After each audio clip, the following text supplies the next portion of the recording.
Hi, this is an extension of the off-screen behavior video.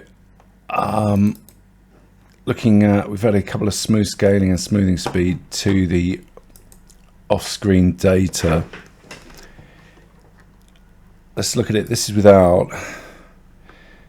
You see it snaps a bit as it goes off screen. It's a bit, flicks between them a bit. It's not that noticeable, but you know, it's also like if you're really far out, again, it's not that bad. So you'll be so far out you can't see it, it kind of just snaps back. There's scaling is added, smooth scaling, so what you see now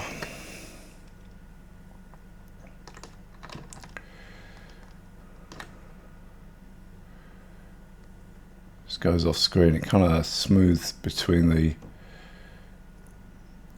off screen and on screen.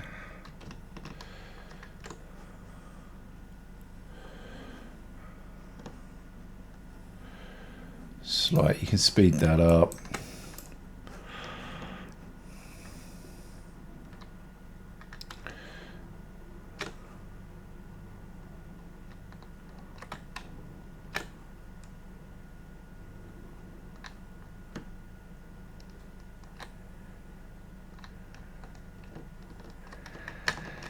Okay, 5's quite snappy. There's a slight performance hit on that.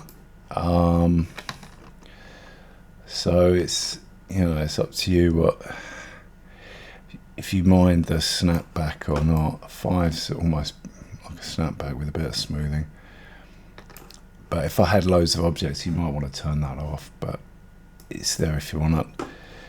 There's also a ranging feature that's added. These refer to, there's display managers and object, the main camera, default is main camera. Okay, the where's the data that deals in the widget? We have is a range text. Now, if we set this to the number that's in the circle, set this as the range text on the widget. Whoops. Let's go to the widget. Drag this into there. Okay, there's no range display data right now. This is kind of raw. If you switch it on, you switch it on by adding that range text there on the widget prefabs.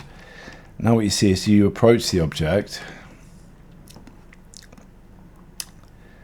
It's kind of a bit raw without any formatting or anything. That's kind of what it comes out like, a float of the you know, the range value. This is in terms of camera depth originally, so this is actually more performant. You can tidy it up by adding a range display. I don't think I've got any yet.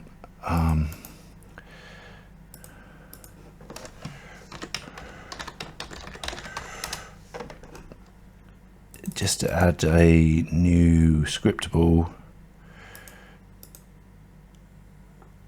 range display data.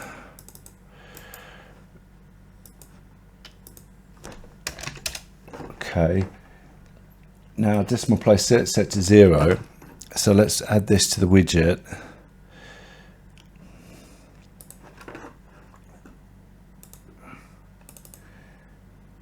Now you got one, the range display we just created has 0 decimal places, and that tidies it up quite a bit.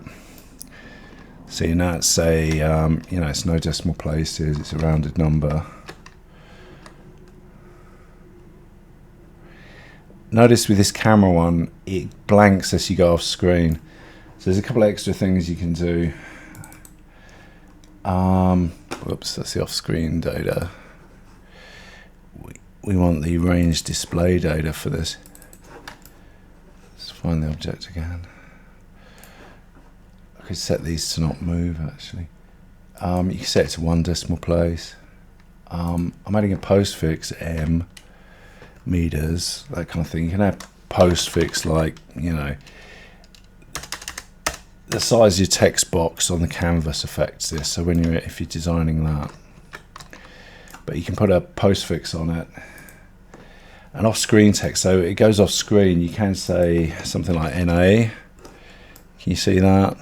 It's gone off screen. NA. Off screen, some kind of message if you want.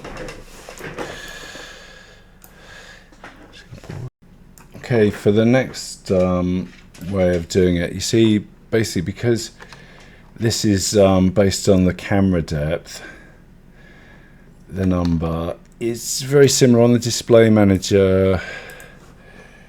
There's a range from, it defaults to the main camera. Because we're first person, it practically is the camera depth at this point. However, if on the cube we switch the target to use range from, you see it doesn't actually change the number because it kind of is the depth, but we're using the range from. What this means is, I mean, in this instance we could have, say the camera's third person, it would be different if the camera was spaced back from the player and it wasn't a first person. That number would be different. The camera would be based on the camera. This is the actual range from whatever you specify as the transform, which is probably the player, but it defaults to the main camera. Because this is again a little tiny performance hit that you're now calculating the distance again from whichever point you choose on display manager, the single player point, to any targets is now always calculated. So even if it goes off screen, you can see it's a bit too small to see it with that number, but it's still calculating. This is good for like pickups and stuff, I guess, or you know, NPCs even, just to say how far away they are. But you can also switch it off using a max range. 0, it's kind of becomes infinite, but you could cap it at 1,000, so it's disappeared.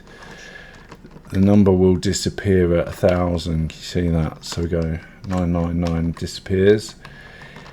It stops showing the entire widget. It's still got the pop-up numbers are still displaying, but it stops showing the information. So suppose we had another canvas. Let's create another canvas. It's just like a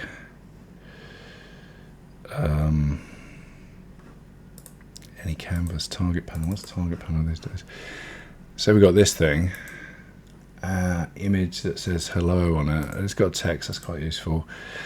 I'll kind of duplicate that. And the way I create these usually is create a UI canvas and then drag it to here. It's a very similar thing, and then add whatever to it.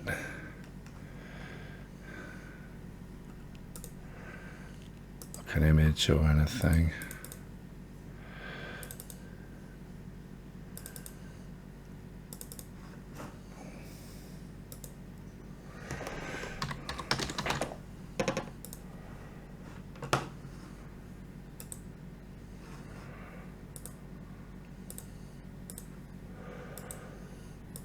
Yeah, so just checking the layout. So we've got an image and a text. It's actually everything we wanted was on the other one, but never mind. We've got Text Mesh Pro.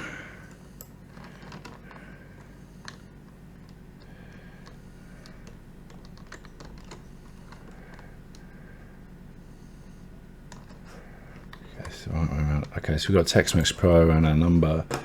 So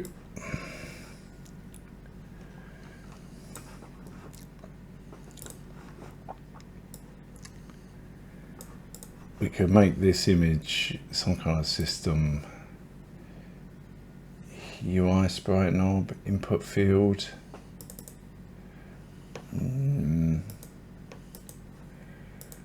Backgrounds on.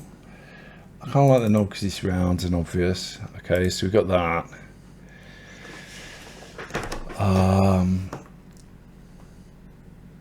Make this Roboto. I prefer that. New text. That'll do. Okay, so we've got a widget. We've added a widget to this, and we just put this as the range text. That'll be fine. We can make the image a different color.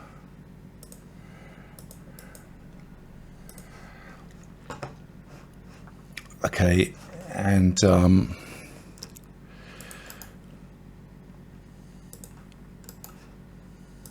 that's the one, the duplicate. So rename as marker. Okay. Now we'd add marker to here on the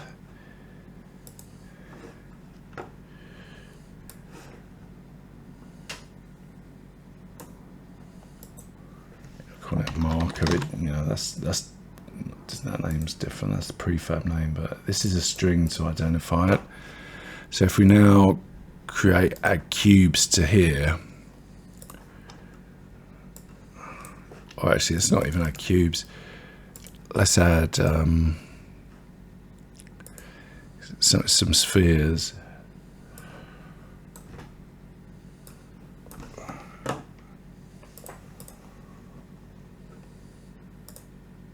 Make those a bit bigger.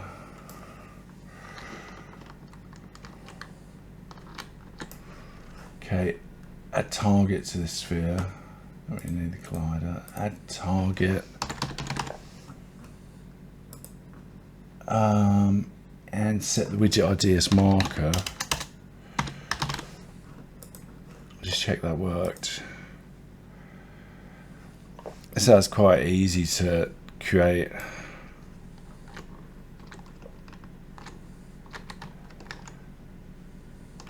Oh, because I've still got that canvas on the thing. Sorry, that's the prefab. When I was drawing this, I kind of left this on there. That's what that was. That was what I used to create the prefab for marker.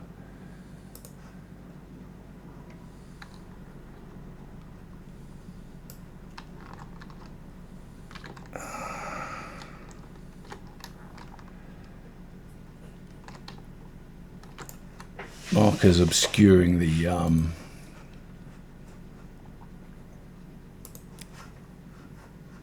offset data, so we just add some simple offset data. 10 above, so this will pitch it above the object. So when it spawns the UI element, the widget is above. We've also, the default is there's some occlusion set. So because I've got this wall in the middle,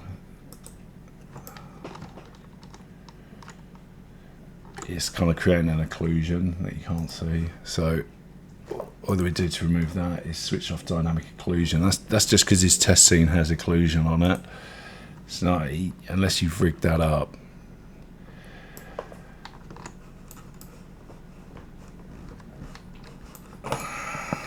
Okay, so now you're always going to have this set above the sphere, slightly to the left because of the widget layout, and because it's a range text without a format, it's just showing the range. So let's go back to the widget. It's all off center, so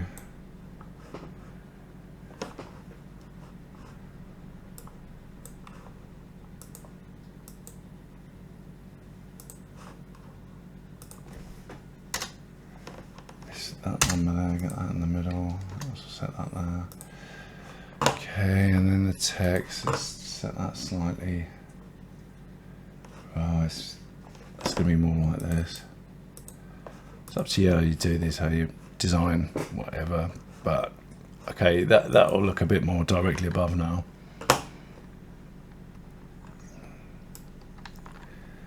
Okay, so, and perhaps actually you've got the sphere, it's using offset 100.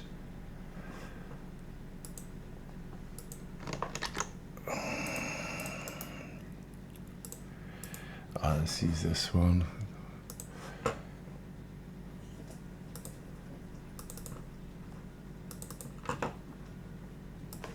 50.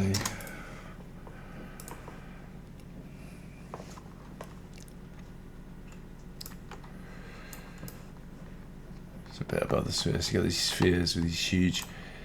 What you really want is scaling on it as well.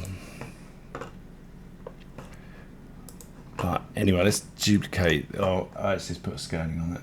The scaling's on the widget, so that'll be fine. Let's duplicate some of these. Let's just give a feel for what you kind of things you can do.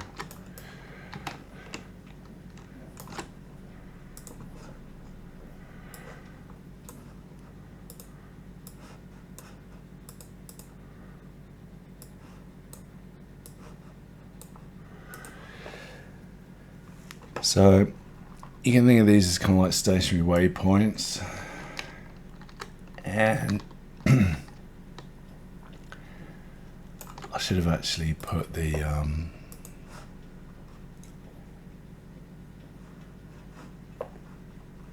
onto the widget.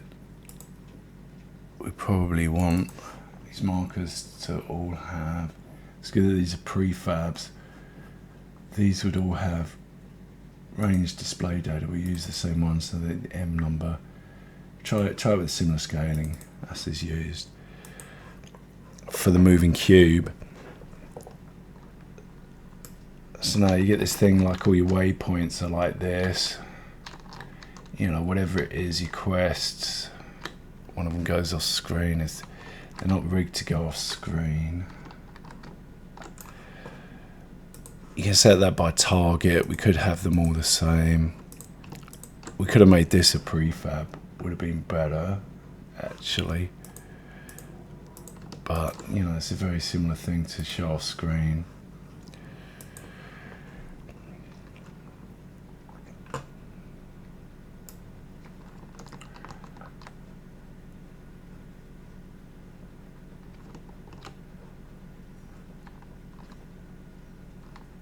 Showing off screen, what's that? Oh, that's to do with the screen padding, screen data. Just use the same as for the cube, but you can create these datas and, you know, stylize it how you want. Actually working. Right, what we have is the hide if invisible. It's that. So that's affecting the cubes. Need to remove that so it's not hidden if invisible.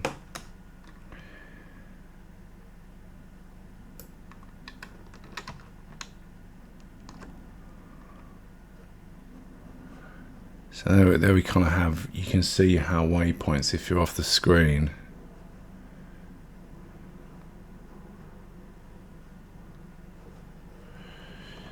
you can move towards them. I think we're under the floor here. So you won't see them. So let's go quite high above.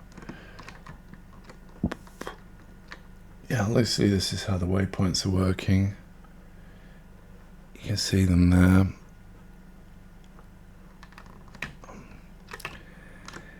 We can set it so that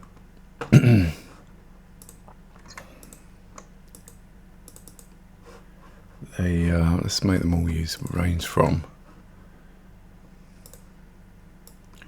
With a max range of 1,000. So you can see the one at the end, the furthest away one, it won't show its marker until we're within 1,000. So that's kind of how that works with wayfinders, is that, you know, you can limit them with that range from, so that they don't actually show.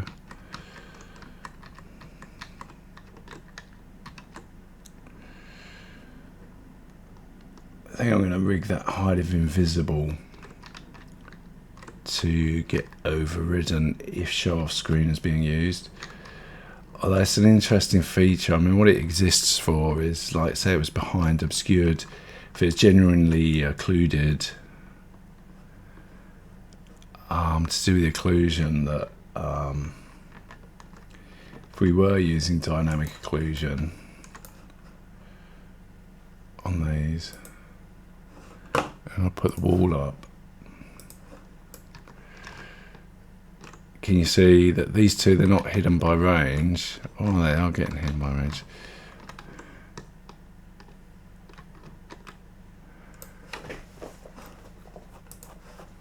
Because if I put hide if invisible on,